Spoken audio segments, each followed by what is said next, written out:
ये BNS, BNSS और नया एविडेंस एक्ट 2023 आने के पश्चात भी पुलिस का जो रवैया है वही अंग्रेजी शासन काल का है। पुलिस न तो बयान लेना चाहती है, न ही वीडियोग्राफी करना चाहती है, और इवन जिस कमरे में नितिन ने फांसी लगाई है उस कमरे की फोरेंसिक जांच भी नहीं हुई है और वहां की कोई जांच नहीं की गई है, न कोई पड़ताल की गई है। 14 पेज का जो सुसाइड नोट है, उस नोट में डाइंग डिक्लेरेशन लिखने के बाद भी आज तक नितिन के ससुराल वालों के खिलाफ कोई एफआईआर दर्ज नहीं हुई है। इन सब चीजों को लेकर के कल शाम को 5 बजे के बाद संस्था पुरुष और उसके सदस्यों के द्वारा यहाँ इंदौर में स्थानीय मरी माता चौराहे पर जो है प्रदर्शन भी किया जाएगा और थाना बाणगंगा के टीआई को ज्ञापन भी दिया जाएगा एफआईआर दर्ज करने के लिए। तो इंदौर के मेरे समस्त साथियों से निवेदन है कि ज्यादा से ज्यादा तादाद में इस प्रदर्शन में आपको शामिल होना है, क्योंकि आज इनका नंबर था, कल हो सकता है आपका नंबर हो। आप नमस्कार, मैं अशोक दशोरा, अध्यक्ष संस्था पुरुष इंदौर।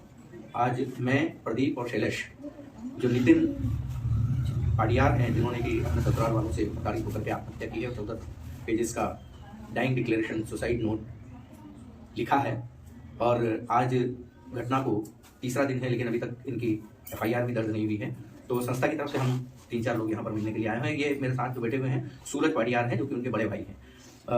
इन्होंने जो वहाँ पर लड़की के मायके का जो स्थान का क्या नाम है, कुचामन सिटी राजस्थान, वहाँ इनके खिलाफ झूठा 498 है, 125 और डिवोर्स का केस लड़की के द्वारा लगाया गया था। और वहाँ संबंधित थाने के टीआई ने इनको 3-4 बार बुलाया और इनके साथ में काफ़ी अभद्रता, मारपीट भी की। तो इस संदर्भ में मैं सूरज भाई से बात कर रहा हूँ। आप जब वहाँ थाने में पहुँचे तो आपके साथ क्या ट्रीटमेंट किया वहाँ की पुलिस ने? सर, बयान के लिए एक बार नहीं 3 से 4 बार बुलाया गया, पहली बार की। तो यहाँ से वहाँ हम लोग तोड़ते रहे। उसके बाद जब आखिर में जाके जब बयान जिस दिन उन्होंने लिए उस दिन उन्होंने पहले हम लोगों के साथ मारपीट की, टीआई साहब ने भी की। और थाने परिसर के अंदर ही लड़की की माँ ने मम्मी को मारा और मेरे साथ भी मारपीट की, जिसके साक्ष्य हैं हमारे पास, गवाह है।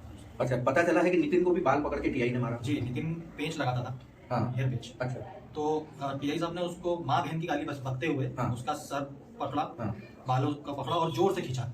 वो पेंच टीआई के हाथ में रह गया और नितिन जो है वो गिर गया, सर के बल पीछे गिर गया। उसको सर में भी चोट आई थी उसमें।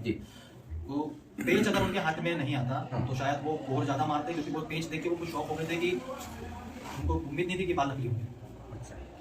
उसके बाद उन्होंने जेल में डालने की धमकी दी थी। वहीं हमारे पार्षद जो गए थे उनको तक उन्होंने कहा था कि आपकी उम्र का लिहाज कर रहा हूँ, नहीं तो आपको जेल में डाल दूंगा इन लोगों के साथ। अच्छा, पता ये चला है कि वहाँ के टीआई ने 50,000 रुपए की रिश्वत की भी मांगी? जी, हम लोग जब 3 से 4 बार उन लोगों ने बुलाया तो वो कारण यही था उन लोगों का। एक बार गए तो बोल रहे हैं कि बयान के लिए आप लोगों को सामान लेके आना है, जबकि सामान कुछ था नहीं दहेज का। तो उन्होंने कहा कपड़े लिया, डॉक्यूमेंट लिया। वो लेके हम गए तो उन्होंने कहा कि 50,000 रुपए की डिमांड की थी उन्होंने कि 50,000 रुपए आप ले आओगे, क्योंकि बार बार आप आओगे जाओगे उससे ज्यादा खर्चा हो जाएगा, तो आप 50,000 मेरे को दे दो, मैं मम्मी का मतलब मेरी मदर जो है राधा पड़ियार और सूरज पड़ियार, आप दोनों का नाम काट दो।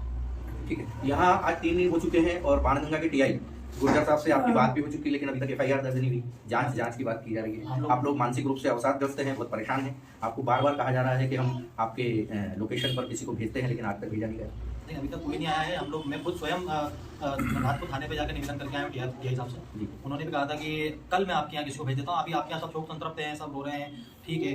तो उन्होंने कहा था कि मैं कल भेज देता हूँ। आज भी उन्होंने नहीं भेजा। उस दिन हम लोगों ने प्रदर्शन किया, उस दिन भी हम लोगों को थाने से आश्वासन मिला था कि कार्रवाई कड़ी होगी, आप लोगों के एफआईआर दर्ज की जाएगी, और अभी तक इसका कुछ नहीं होता दिख रहा मुझे। जानकारी ये भी पता चली है कि आप जब थाने पर आवेदन देने के लिए गए तो आवेदन लेने से भी इनकार कर दिया कि टीआई साहब आएंगे तब मिलेगा? जी, उन्होंने कहा कि टीआई साहब जब रहेंगे तो आपका आवेदन ले लिया जाएगा, और जब टीआई साहब रहे तब उन्होंने कहा कि मैं कल भेज रहा हूँ, कोई आवश्यकता नहीं है, आप जाओ।